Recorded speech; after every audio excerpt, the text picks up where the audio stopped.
একসাথে বলি আমরা, এটা আমার মেয়ে আমার সাথে আসছিল মুভি দেখতে। এই জিল্লু, হেলিকপ্টার রেডি কর। ও মাই গড, আমি বাস্তবে যদি সম্ভব হতো আমি পাগল হয়ে যেতাম, শাকিব খানকে জড়াই ধরে একটা পিকচার তুলতাম, কারণ আমি উনি বিগ ফ্যান, বিগ ফ্যান। না আমার হাজবেন্ড জানে যে আমি শাকিব খানের অনেক বড় ফ্যান, সেটা নিয়ে কিছুই বলবে না, সে অনেক সাপোর্টেড, অনেক ভালো। সবচেয়ে বেশি ভালো লাগছে শাকিব খানের লুক, একদম অসাধারণ ইউনিক একটা লুক ছিল, তার চোখে একটা অন্যরকম ভাব ছিল, তার চলন, তার হেয়ার স্টাইল একদম জোস ছিল, অসাধারণ ছিল, অসাধারণ। আচ্ছা, শাকিব খানকে কেমন লাগে? অনেক ভালো লাগে, এই জন্যই তো আসা।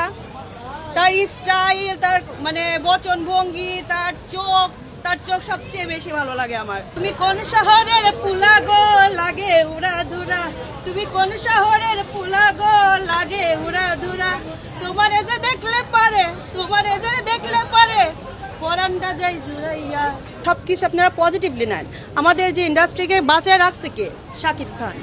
এই যে মুভি যে আসে, আমরা বেশিরভাগ মানুষ কার ফ্যান, সে কিন্তু অন্যকে নিয়ে সমালোচনা করে না। আপনি দেখেন, একজন শাকিব খানকে দেখলে বুঝবেন যে উনি একটা ভালো মনের মানুষ। কিভাবে আপনি বুঝবেন? যখন দেখবেন যে সে নিজের সমালোচনাকে সে পজিটিভলি নেয় এবং সেটা নিয়ে সে কাজ করে, কিন্তু বিনিময়ে যে ট্রল করতেছে, কথা বলতেছে, তাদের কিন্তু খারাপ কিছু সে বলে না। এটাতেই বোঝা যায় সে একজন বড় এবং ভালো মনের মানুষ। আর যে ভালো মনের মানুষ, ইনশাল্লাহ তাকে কেউ ঠকাইতে পারবে না। সে অনেক দূরে গেছে, ওই লেভেলে কারো পৌঁছাইতে হলে এখন অনেক সময় বাকি আমি মনে করি। অতএব কাউকে ট্রোল করার আগে চিন্তা করা উচিত যে উনির স্থানে উনি আছেন, উনির মতো কাজ করতেছে, তো আমার বলার অধিকার নেই আমি কোন পর্যায়ে আছি, আগে আমার সেটা দেখতে হবে, দেন আমি অন্যকে নিয়ে সমালোচনা করব।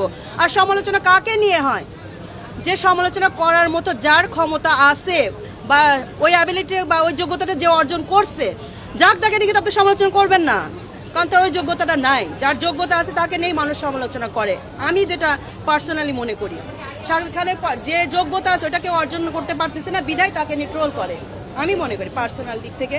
সবার ওপিনিয়ন এক নাও হইতে পারে না, আমি মনে করব যে আমাদের সবারই উচিত আমাদের দেশীয় মুভি দেখা, সবাইকে অ্যাপ্রিসিয়েট করা।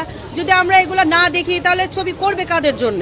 আমার নিজস্ব কথা থেকে আমি বলতেছি, আমরা যদি হলে এসে বাংলাদেশে মুভি না দেখি, এটা প্রডিউসার কেন টাকা খরচ করবে?